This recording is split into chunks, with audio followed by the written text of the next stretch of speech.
In 2022, Capcom released what is arguably the weirdest Resident Evil DLC of all time, Shadows of Rose, a story expansion that serves as the final chapter in the Winter's timeline. Set 16 years after the events of Village, the story follows Ethan's daughter, Rosemary, as she grapples with her unwanted powers. The grim reminder of her family's tragic legacy lies within the palm of her hand. Not knowing the origin of her powers, Rose resents them, hates them, denounces them as nothing but a curse. All she wants is a normal life, and when she's given the chance to alter her fate and rid herself of the curse, she doesn't hesitate, even if it means going down the rabbit hole to where it all began. Please just stop!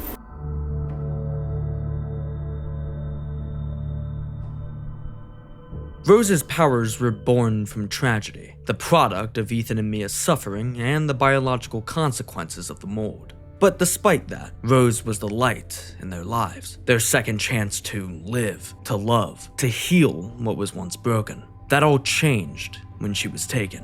In the base game, Ethan is dragged through a gothic nightmare in order to rescue his daughter. Empowered by his love for her, he travels deeper and deeper into the depths of the village, ultimately learning the truth about his own mortality and how special his daughter truly was. If you want a more in-depth look on the main story of Village, feel free to check out my previous videos. With that being said, the year is now 2037, and Rose is no longer a baby. She's 16 and burdened by a legacy she doesn't understand. All she knows is that her father died protecting her when she was too young to remember. That's it. The details surrounding her powers have been hidden from her. She's unaware of her full potential.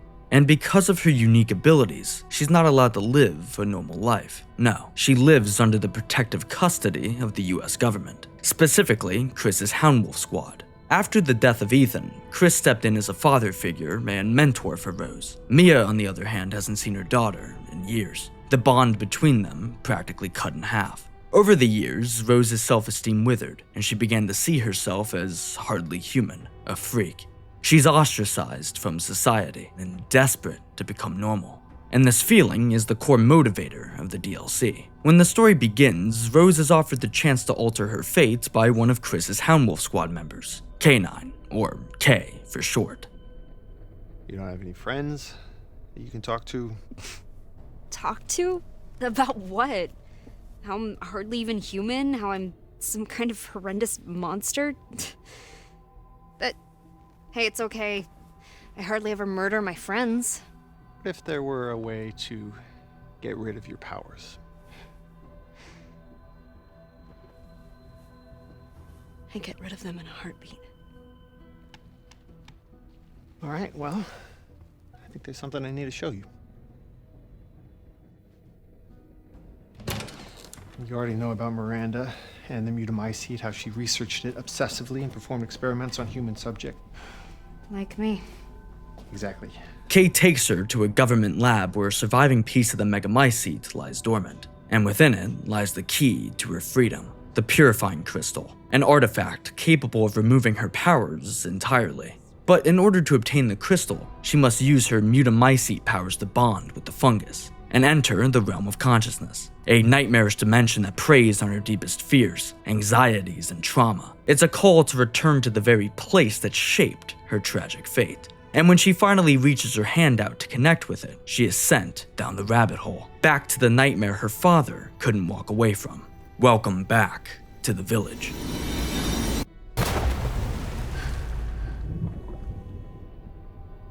Oh my god, Rose is so weird. Yeah, it's like she sees things that aren't there. Creepy. Stay away from us, you freak. Imagine wanting to be friends She's with her. definitely Ew, not normal. something just moved on her hand. What's wrong with her? Shut up! Yeah, Rose feels It's like she Stay sees away things from that us, aren't you there. freak. Freak.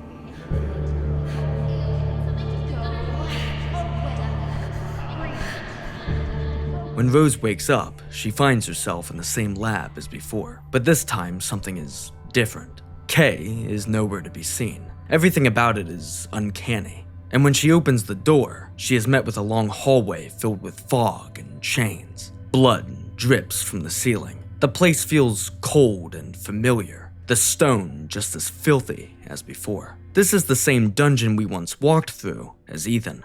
This is the undercroft of the castle.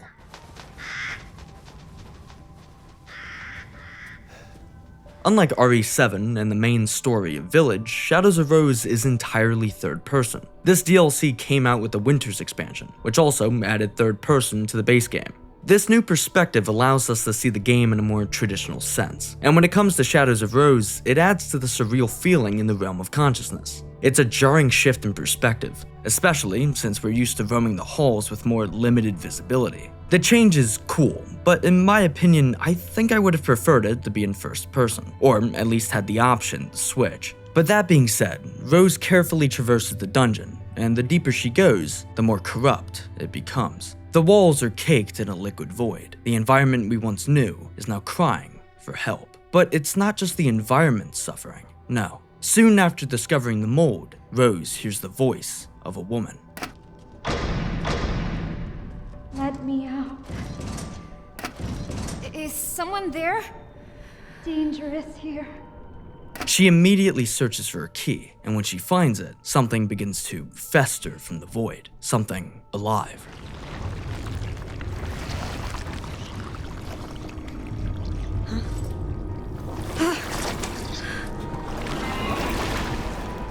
What the hell is this stuff? The environment feels as though it's melting away. The stone walls are fully consumed by the crimson. And when she finally opens the door, she is greeted by an empty room. What's this?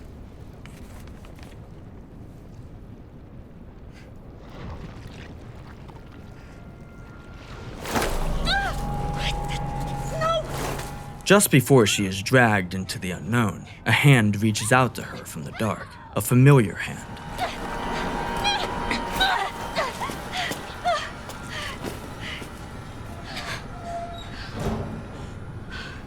Thanks.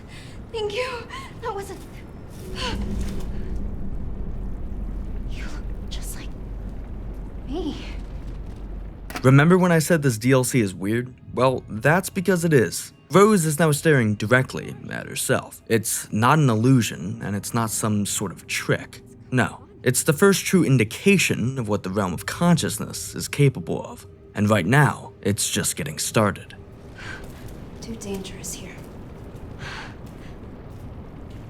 Rose proceeds to follow her mimic through the dungeon, where she finds more copies of herself trapped within cells, like birds locked in a cage. Each and every one of them is scared, hiding away from something Rose has yet to see. In this dimension, she is the prey, a rabbit constantly on the run from wolves.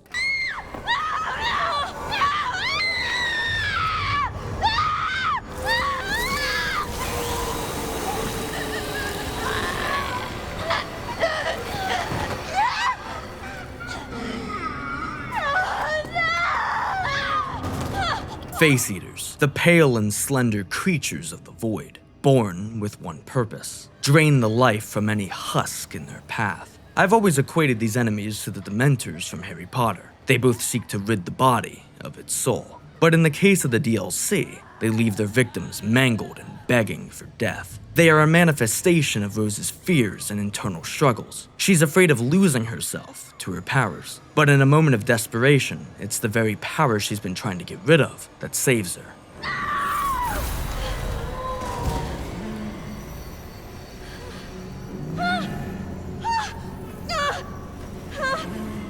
In order to survive, Rose must embrace the one thing she's been running away from all this time: herself. Even though her powers are fully capable of protecting her, she still finds herself backed into a corner as the Face Eaters close in. And all seems lost until suddenly she is pulled through the wall. No! Stay back!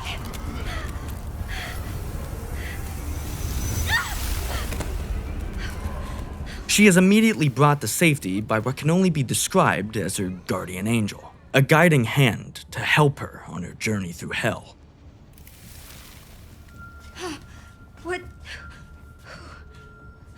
What are you? Okay. Who are you? My guardian angel?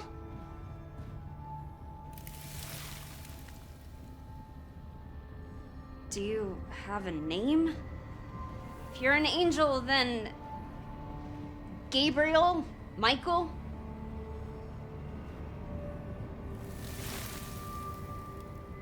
Michael is her silent protector throughout the entire DLC. He offers her advice, showers her in words of encouragement, and warns her of what's to come. In a realm where Rose's deepest insecurities and fears are constantly being used against her, Michael is a breath of fresh air, the physical manifestation of love. Now, Michael can guide her all he wants, but it's ultimately up to Rose to escape. And in order to do that, she must make her way through Castle Dimitrescu. What was once a place of elegance and grandeur, the castle has now been fully corrupted by the void. It feels like a place you visit in a dream, a place you've been before but can't quite make out every detail, so your mind fills in the gaps. It all feels upside down and surreal, and it only gets more so when we hear the sinister laugh of someone we used to call our friend, the Duke.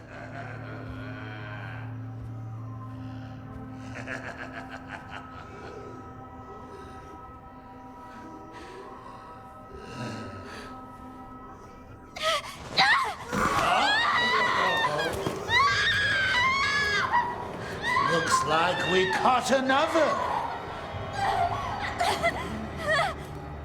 The Masked Duke is a demented and twisted version of the humble merchant we once knew. The pale creatures obey his every order, and right now he aims to hunt each and every spawn of Rose like sport. Let me go! Let me go! It would seem this little rabbit lacks the necessary fortitude.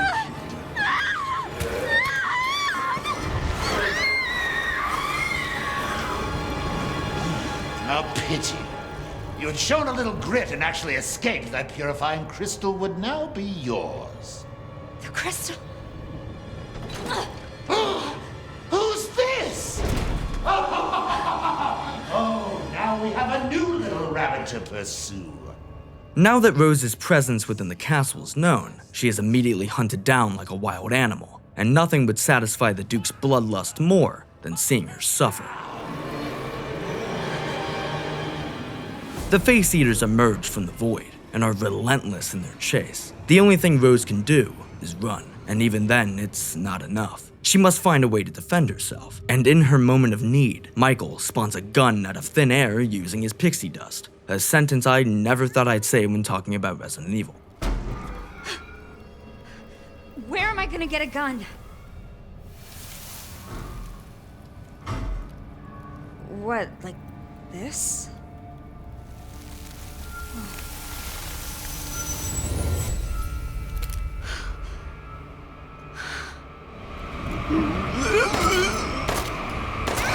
The rest of the castle section is pretty straightforward, and actually mirrors parts of the base game. In order for Rose to obtain the Purifying Crystal, she needs to find and secure 3 masks, all of which are hidden in various parts of the castle. Along the way, she begins to realize her full potential with the help of Michael. He guides her through each hallway, and provides her with ammo and healing while also pointing her to the variant flasks, the key to her Mutamycete abilities. These powers significantly shake up the gameplay, allowing Rose to fight back against the Void and its spawn. She's able to stun and freeze the Face Eaters, while also being able to destroy the fungal cores blocking her path. Her powers are the ultimate weapon against the mold, and embracing these abilities is her ticket out. The DLC at this point kind of feels like a fever dream. It's an incredibly surreal and weird experience. In fact, it only gets weirder from here.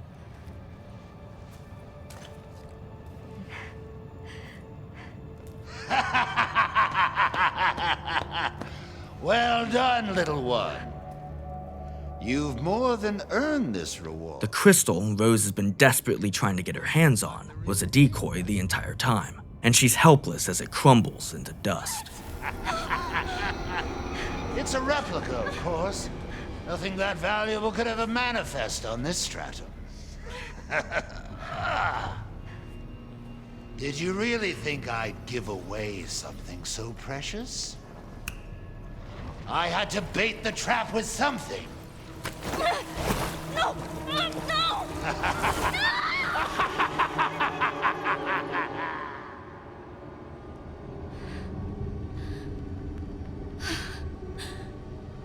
After sinking back down into the dungeon, Rose finds herself in yet another trap. But this time, she is forced to take on the deadliest Face Eater of them all, the Hound. Let the show begin! You're kidding. I have to find him. The Hound is very similar to Urias from the base game. It's incredibly ferocious and quick to punish Rose. Human life is so fragile. The only way to damage it is to shoot the glowing weak spot on its back, but the fight itself is pretty hectic. Rose is chased around a tiny arena, all while having to dodge the Hound and clear the fungal blockades. This is the first true test that pushes the limits of Rose's powers. She must use them to survive. And when the Hound finally falls to the ground, the Duke doesn't let her go. No, the Face Eaters continue their hunt, and this forces Rose to go deeper into the abyss.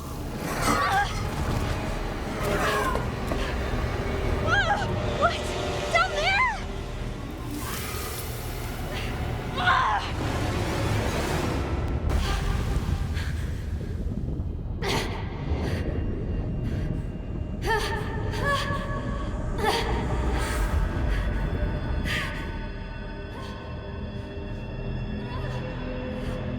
Rose has now entered a deeper stratum, a place where her memories and insecurities are distorted and bent against her will. She's fallen into the same place her father barely escaped from, House Beneviento. In the base game, this house preyed on Ethan's deepest fears and most cherished memories, morphing them into something truly horrific and disturbing.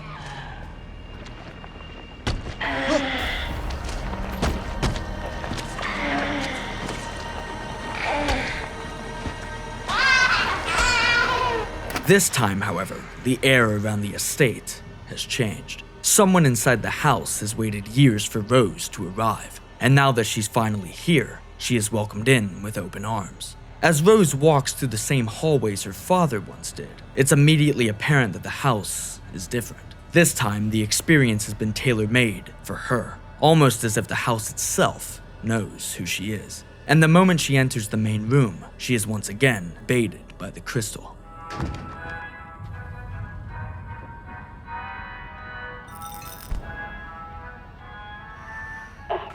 Playtime. You don't need that junk. Hey, my stuff. The house knows exactly what she wants, what she needs, what she loves. If she wants to escape, she must play the game. Much like Ethan, Rose must solve a series of puzzles in order to make it out of the house, with each puzzle being a reenactment of one of her childhood memories, specifically when she was bullied. As I've said before, Rose was ostracized from society, but more specifically, her classmates. When Rose was 5 years old, Chris enrolled her in the elementary school, and this alone made her very happy. But her excitement quickly turned into embarrassment, as her powers made it hard to blend in with the rest of the children. All of the kids thought she was gross and a freak. Whenever she got nervous, her hands would secrete a white sweat. This obviously made it incredibly hard to make friends, so the only thing she would latch onto was her hanky. Throughout her time at school, she was backstabbed by those she once called friend. Girls like Lucy and Catherine constantly bullied her along with a boy named Jimmy. These three are the central pieces to the puzzle. Each of her bullies are represented by a doll, and in order to find them, she must make her way through the halls, which have now been decorated with eerie drawings, pieces of overgrown dolls, and the limbs of discarded mannequins. The main goal is to place each and one of the dolls in their respective places within the dioramas, but there is one doll that doesn't represent a bully. No, in fact, we've seen it before. During Ethan's time at the guest house in Resident Evil 7, he comes across a black-haired doll identical to this one. To her, it's just another doll, another sick joke, but unbeknownst to her, there is something much more evil lurking within the house. While Rose walks the halls, she is stalked by a silent watcher. Her mother, or more specifically, the mannequin of her mother, the same one Ethan dissected during his stay at the house. For now, she lies dormant, but the moment Rose completes the final diorama, everything goes to shit. Jeez, Rose, you're still looking for the crystal? Fine, I'll help you out. Just take the elevator to me. Mommy might be upset that I'm helping you, though. Who are you?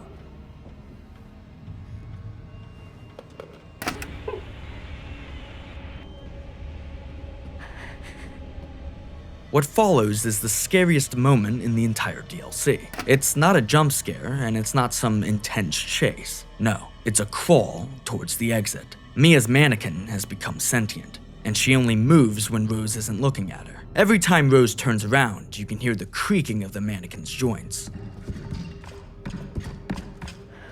her wooden feet stomping against the floor, and the shaking breath of Rose herself. Whenever she turns back around, the mannequin stops, completely frozen in place. This section is heavily inspired by the Weeping Angels from Doctor Who and SCP-173, or the Sculpture. Both of these beings only move when their victim can't see them. This causes panic and a sense of dread within anyone unlucky enough to be within their sight. They don't want to blink or turn away, but they have to in order to survive. So to escape, Rose must constantly move forward while also checking what's behind her as much as possible. Her objective is the same as Ethan's: grab the fuse and get to the elevator. It's a simple task, but it becomes significantly more difficult the moment the lights go out, because waiting in the dark is yet another mannequin. And another.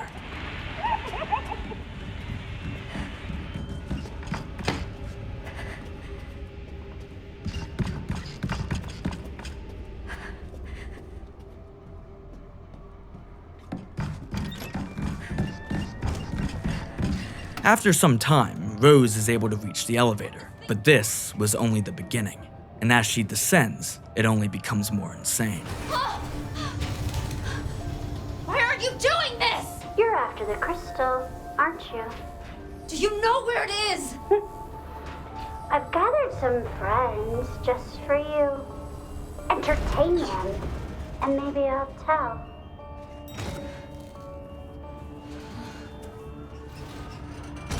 What is going on here? This is genuinely one of the wackiest and most insane moments in any Resident Evil. Rose is shrunk down to the size of Stuart Little and forced to hide and evade giant dolls. It's genuinely a fever dream, and the set design is honestly really damn good. It's incredibly unique and distinctly different from anything we've ever seen within the franchise. Although Rose is running through the exact same house, it's somehow been warped into something entirely new. The dolls Rose once swatted away with ease now tower over her. The power dynamics have been flipped upside down. They taunt her as she runs. They bully her just like her so-called friends from school. They shine a light on her insecurities, seeking to break her from within. And just as the voices become too much, Michael shows up to save her.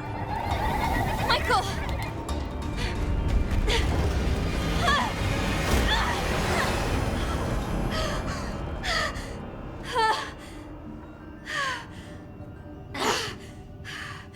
I can't take much more of this. Someone within the house blocked Michael's ability to guide Rose. But now that he's here, she's safe. And it's in this moment of peace where Michael decides to take her to a place she's never been, but always wanted to be: home. When I feel lost or afraid, I try to imagine what he might have said to me.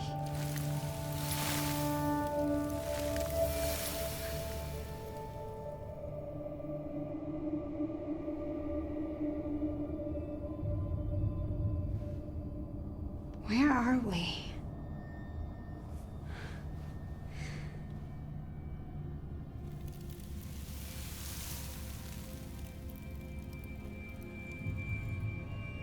It feels familiar, like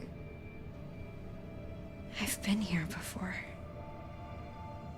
Every room she enters has a memory, every item a story. This is the most comforting place she's been in a long time. And it's in this house that she hears her father's voice for the very first time. She gets to hear just how much he loved her in his own words. Happy half-birthday, Rose. My gift to you is a promise. I'll always be there for you, no matter what. I'll be there every birthday to watch you blow out the candles on your cake. I'll be there to make you breakfast and walk you to school every day. I'll be there when you have a bad dream and sing to you until you fall back asleep. I'll hug you tight when you're troubled or worried and tell you that everything's gonna be all right. You are my precious Rose. Never forget that, Dad. But much like everything else in this realm, nothing good ever lasts. Because the moment Rose finishes the letter, Evelyn is standing right behind her. Michael! Michael, help! Michael! Evelyn is consumed by rage and envy towards Rose. In her eyes, she was replaced by her and neglected by the Winters. During the events of Resident Evil 7, all Evelyn wanted was a family to call her own. She saw Mia as her true mother, and when she was finally defeated by Ethan, she felt betrayed by her own family. Why does everyone hate me? Her consciousness now lies within the Megamycete, hence the reason why Ethan saw her when Mother Miranda killed him. The only difference between their meeting is that Evelyn doesn't hold the same animosity towards Ethan that she does with Rose. No, she hates Rose, blames her for stealing her family, and for that, she wants her dead. No one loves you. And when you're dead, no one will care!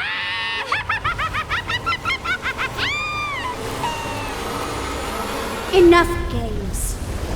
Now you'll drown. In a fit of pure anger, Evelyn begins to fill the house with liquid void, drowning each room and engulfing every hallway. Rose is once again forced to run and use her powers to escape, but Evelyn doesn't relent. Your family's here. Enough of this shit! She's just as powerful as she was back in Louisiana, but that doesn't stop Michael from attacking her head on. Let's go! What? Stop it! How are you even here? When Rose gets down to the main floor, Evelyn is already there, blocking the exit. To escape means to defeat her once and for all. Evelyn's fight is really similar to her final encounter in RE7. She charges up these violent wind blasts, causing Rose to take cover and wait for the perfect opening to strike. It's a really straightforward fight. Rose moves throughout the main entry, dodging attacks and using her powers whenever she can. Evelyn does the same attack pretty much the entire time. The only thing that she really does to shake up the fight is move around. That's really it. The fight ends when Rose and Michael combine forces to unleash the ultimate attack against her, causing her to slump to the ground. And instead of dying, Evelyn just sits and cries. But those tears aren't formed by sadness. These are tears of pure and utter hatred. What now?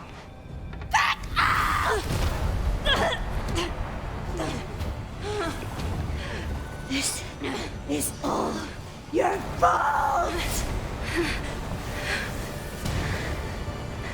And I will never let you have what you want! Just as Evelyn unleashes her attack, Rose is pushed into the void by none other than your boy, Ethan Winters. Don't give up, Rose. Find that crystal. If it wasn't already obvious, Ethan is Michael, or Michael is Ethan. When he died at the end of Village, his consciousness assimilated itself within the Megamycete. He's been here to protect Rose this entire time, guiding her hand through the horrors of the Stratum, giving her advice, and helping her come to terms with her powers. He has always been her guardian angel, and there's nothing that could stop him from protecting his daughter, not even death. My dad's voice. Is Michael my dad? As she falls into the deepest stratum, Rose crosses through to the point of no return. It's here in this nightmarish wasteland where she finds what she's been looking for all this time, the crystal. But before she's able to rid herself of her burden, she discovers the twisted secrets behind the realm itself. Is this where those copies of me came from? The Megamycete stores the memories of those who have died within its reach. Among those was Mother Miranda. She has been trapped in this limbo for 16 years, desperately searching for a way out and the means to resurrect her daughter. Her imprisonment corrupted her even further, drawing Miranda to create copies or husks of Rose in order to find a suitable vessel for her beloved Eva. Distress tests these copies for their authenticity and power. She created a masked Duke as a way to draw out their abilities. When this plan fell through, Miranda realized she didn't need to create a new Rose, she needed to lure the real one in. And when Rose finally gets her hands on the crystal and releases her powers, Miranda reveals herself.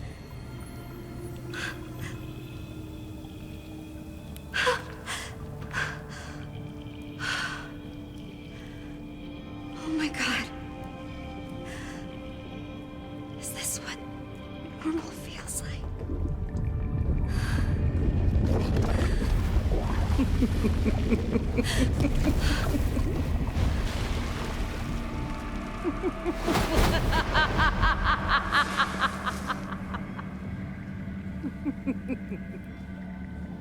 Rose, I've waited so long for you. Who are you? My name is Miranda. What? You had become so powerful. Far too powerful for me to subdue directly. So, I had to lure you into this realm so that you might willingly relinquish your powers. It was Mother Miranda the entire time. She is the one who guided Rose to the Megamycete under the guise of K9. She admits that Rose is far too powerful to imprison, but now that she's powerless, Miranda is the one in control. As Miranda grows more powerful, Ethan swoops in with his pixie dust to save his daughter. I'm sorry, but what the f***?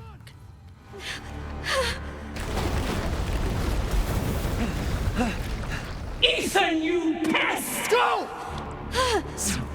Stop him even he can manifest. He can't save you, Rose! After this, the two of them jog to safety, as Ethan fights off the remaining Face Eaters.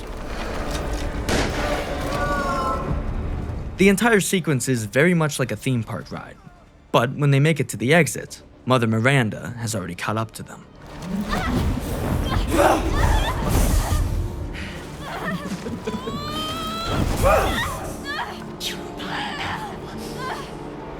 Get away from my daughter! Stay away from my family! Persistent as always. Dad! Rose, now's your chance. Go live a normal life. Make friends. No one will ever call you a freak again. But Rose, just go! I don't want to leave you!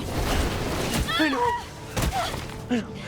I love you, but I need to know that you're safe. So please, just... Ethan, you insolent pest! I got this. Get out of here.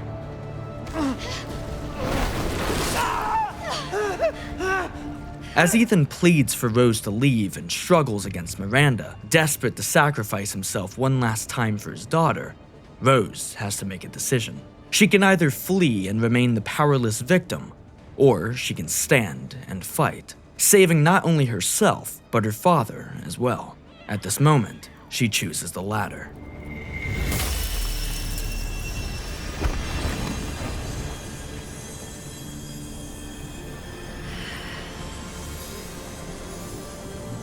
Don't worry, Dad. I've got this. What follows is the final fight, the tipping point where Rose accepts herself and her powers. She wields the love her father has for her and uses it to take down Miranda once and for all. The fight itself is incredibly unique and downright fantastical. Rose is able to swiftly dash away from all of Miranda's attacks, while also being able to siphon her powers as well. She's everything Miranda is afraid of. She's the one person who can finally put her in the ground. As Rose's powers grow stronger, so do Miranda's.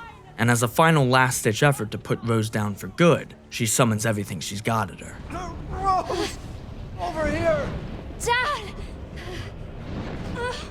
To defeat Mother Miranda, Rose and Ethan have to combine their powers for one final attack, and only then does she fall to the ground. Use your strength to me!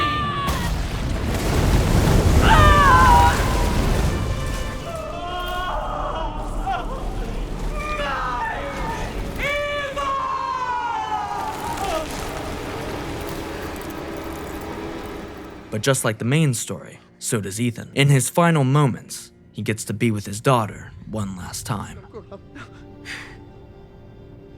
And even though I wasn't there with you, I've always watched over you. I'm so sorry I couldn't protect you. All you've ever done is protect me. No. Not this time. You lost your chance. I'm so sorry. No. It was my choice. And I don't regret it one bit. If I had left you, then we never would have had this chance to talk face to face. So it's okay. I'm so very proud of you. I love you, Rose.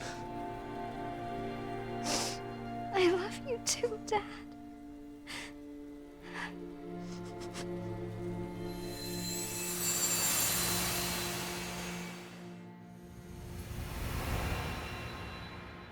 When Rose returns to the real world, her powers are still very much there. They are a part of who she is. She no longer carries them as a burden. No, she sees them as a gift from her father. In her quest to get rid of them, she learns to embrace what it is that makes her so unique.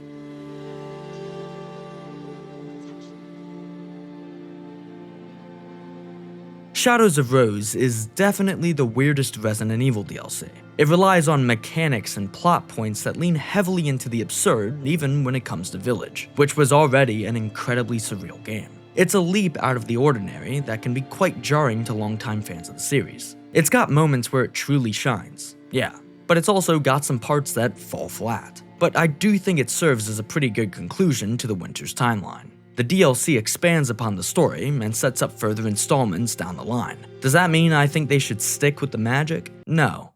And in fact, I think we should leave it here. I'm not sure I want Leon casting spells anytime soon, gotta say.